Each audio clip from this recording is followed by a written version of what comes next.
Hello, friends. Olá, amigos. Is everything okay with you? Tudo bem com vocês? Teacher Roberto, vovô Nico, não?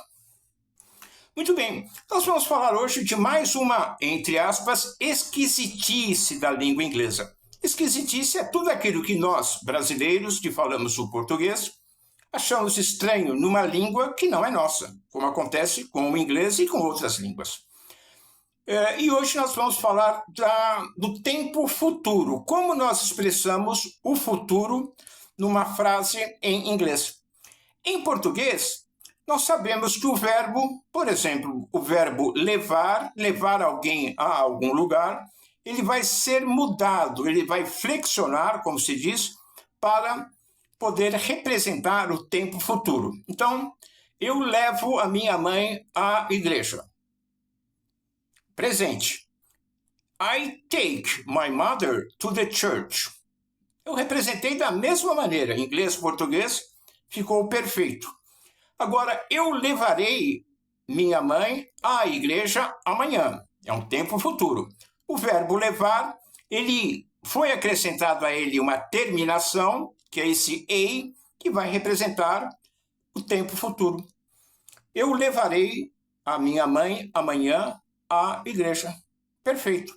O verbo se modifica do presente para um tempo futuro. É assim que acontece em português e em várias outras línguas. No inglês isso não existe. Os verbos, eles são bastante limitados. Por mais que a gente estranhe isso, não?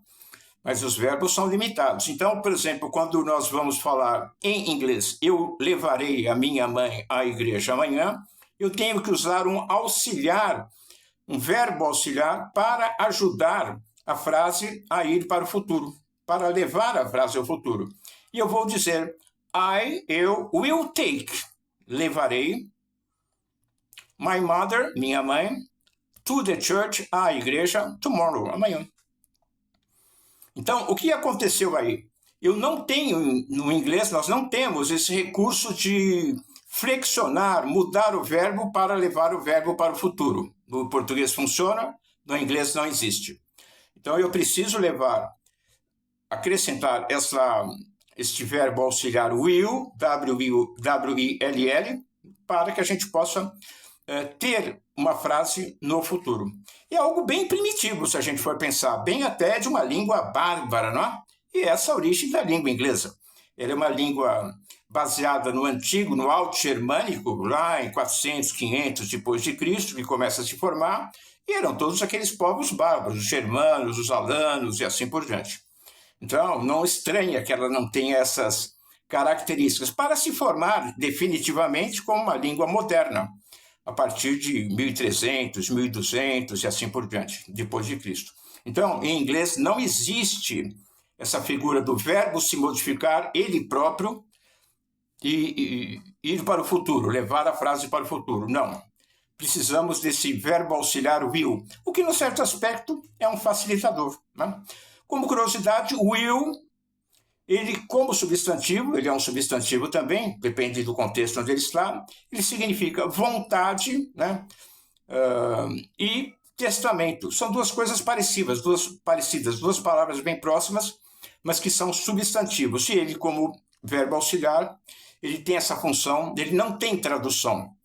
Ele tem uma função de ajudar um verbo a levar a frase para o futuro. Mas uma esquisitice da língua inglesa que é uma brincadeira nossa, né? Não é esquisitice, é uma característica que nós temos que entender, respeitar e trabalhar com ela. Deus abençoe o seu dia, God bless your day. Espero que a gente tenha saúde e Deus nos acompanhe para amanhã ter mais uma esquisitice da língua inglesa com o vovô Nico, Teacher Roberto do Bible Friend. Um abraço para você, fique com Deus. God bless you.